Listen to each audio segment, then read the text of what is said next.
I stood on my porch, coffee mug steaming in one hand, a shotgun resting in the other, staring at the wreckage of what used to be my bridge.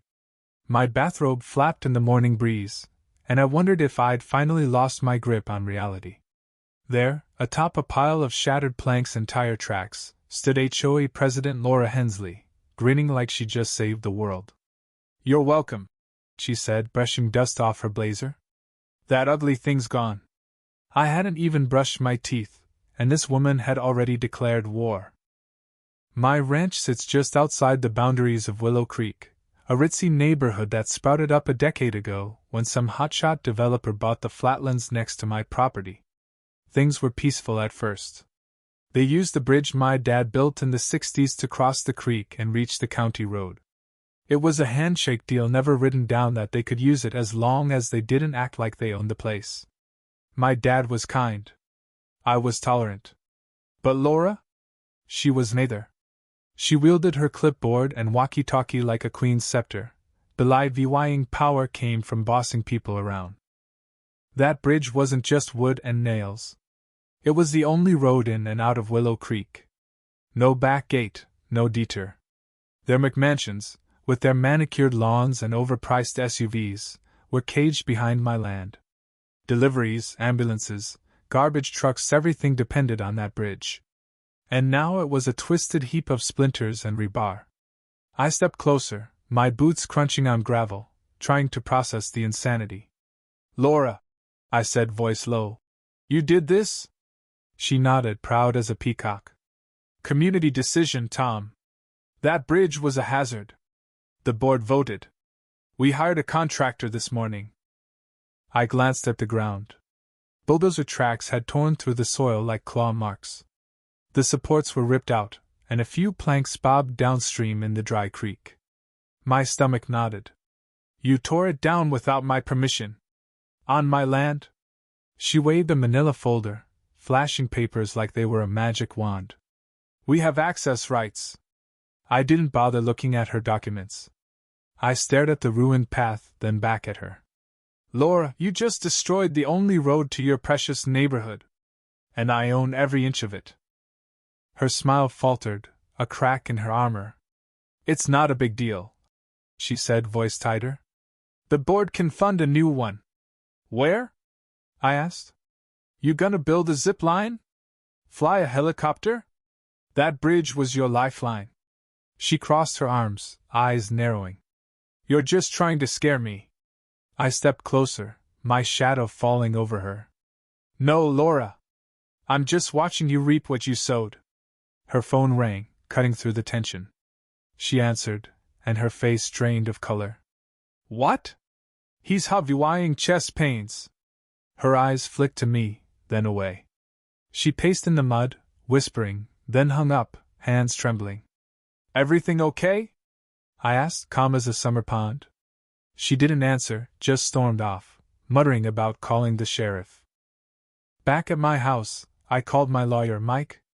We went way back. "Laura destroyed the bridge," I said. He sighed. "Civil or criminal charges first." By noon, Willow Creek was a circus. Residents gathered at the creek's edge in pajamas, staring at the gap where their road once stood. A woman in yoga gear screamed into her phone about a Miss Pilates class. A teenager kicked rocks, yelling about his car being trapped and missing a party. Paramedics arrived for the man with chest pains but couldn't cross. One looked at me. "Your land?" "Yep," I said. "Got wings?" He shook his head and radioed for a helicopter. News trucks rolled in by sunset. I was back on my porch, coffee cold but my temper hot. A reporter with perfect hair approached. "You own this property?" I nodded. "Tell us what happened." I kept it short. "Laura, bulldozer, private land, no permission." She turned to the camera, eyes gleaming. "HOA leader's drastic move leaves community stranded." That night, I grilled a steak, cracked a beer, and listened to the chaos across the creek, honking horns, shouting voices. "I'm late for court," one man bellowed. "My groceries are melting," another cried. I smiled. Laura had played queen too long. Today, she learned what happens when you mess with a rancher's land. By morning, Willow Creek was a pressure cooker. Residents, used to their smoothies and mailbox-colored debates, were trapped, pacing driveways, begging delivery drivers to toss packages across the RAVYNE SUVs gridlocked on narrow streets, horns blaring like a bad symphony. I sat on my porch, chewing sunflower seeds, watching the show. Laura's ego, puffed up yesterday, was deflating fast. She called an emergency HOA meeting at her house, but through my binoculars, it looked like a shouting match. One board member, old Jim Harper, threw his clipboard down and stormed out, hands raised like he was done. A slick guy in khakis showed up at my gate, claiming to be the HOA's legal rep. He shoved a cease and desist order at me. I didn't take it. How am I supposed to seize something I didn't do? He blinked, caught off guard. You're blocking community access. No, I said. Your boss wrecked my property. I'm just standing here. He muttered about lawsuits and tripped over a root as he left. I called Mike. He laughed. Let them try. It's more ammo for us. He drafted a trespass and damage notice, delivered to the HOA by courier. Hours later, Laura's face was on the news with the headline, HOA president accused of felony vandalism. The residents felt the squeeze. Garbage trucks skipped pickups, trash piling up like modern art. Lawn services cancelled.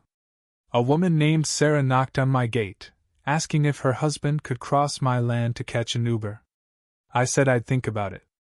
I wasn't out to punish everyone, just Laura.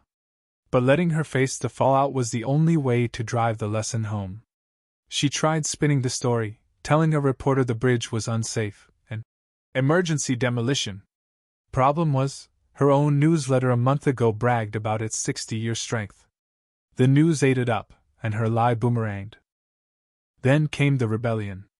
A retired engineer, Paul, started a petition to oust Laura.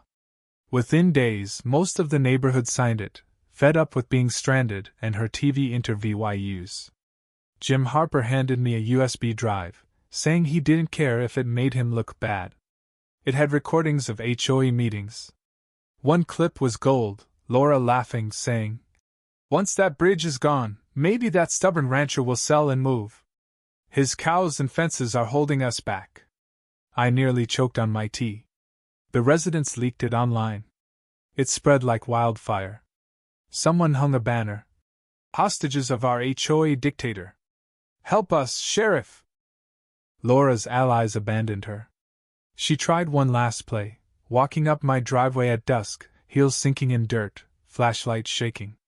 "I'm sorry," she said, voice clipped. "The HOA will fund a new bridge if you allow construction." I crossed my arms. "If I tore down your house and offered to rebuild, would you take the deal?" She froze. "That's what I thought," I said. "Gates locked, Laura. Go home." She turned, her flashlight beam wobbling, and I knew this was about more than a bridge. It was about respect, something you don't earn by bulldozing history. 3 days later, the HOA was in shambles. Someone spray-painted Dictator Laura on the clubhouse. Kids chanted it on scooters. I upped the ante, building a 10-foot metal gate where the bridge once stood, with a sign. Private ranch. No HOA access. Trespassers towed by horse. I tied my horse, Thunder, nearby for effect, adding motion lights and a trail camera. One guy offered cash to cross the creek. I refused. Bending would let Laura twist the narrative. The HOA tried a new road through wetlands. The county shut it down with a fine that gutted their funds. A resident sent me a lemon cake and a note. "Thank you for your patience. We were blind." I turned the bridge site into a farm stand. Tom's Honest Veggies, selling tomatoes and squash. It sold out daily, drawing folks from town who loved the drama. A news crew filmed the local farm segment, but I knew they wanted the HOA's scoop. I leaned on my gate and told the truth. My dad and I built that bridge. It stood for decades. Then a woman with a clipboard decided it was hers to destroy. The clip went viral, not just for the HOA mess, but for a rancher standing firm. Laura's end came fast. At a chaotic HOA meeting, she slammed her gavel, but no one listened. Residents shouted about her lies and their ruined lives. She stormed out, and the board voted her out. Her house hit the market the next day. She sued me, claiming an easement, but Mike laughed it off. In court, I showed photos of my family building the bridge. The judge asked Laura's team for a contract. They had nothing. The case was dismissed, and she owed me damages. She vanished, her legacy a cautionary tale. The HOA unraveled. Insurance rates soared, houses sold, and a conservation group bought most of the land for a wildlife corridor. I became their consultant, ensuring the land stayed safe. I rebuilt a small footbridge upstream, with a sign, "Wildlife only beyond." Deer crossed it at dawn, kids fished nearby, and a heron claimed a post. The land healed, wildflowers blooming where tires once rolled. Residents who stayed nodded respectfully, no longer entitled. A new HOA board brought a pie and a letter, vowing never to claim my land again. We sat under a cottonwood, sipping lemonade, the silence saying enough. One morning, a girl fishing by the bridge asked if I saved the land. "No," I said. "The land saved itself. I just stood in the way."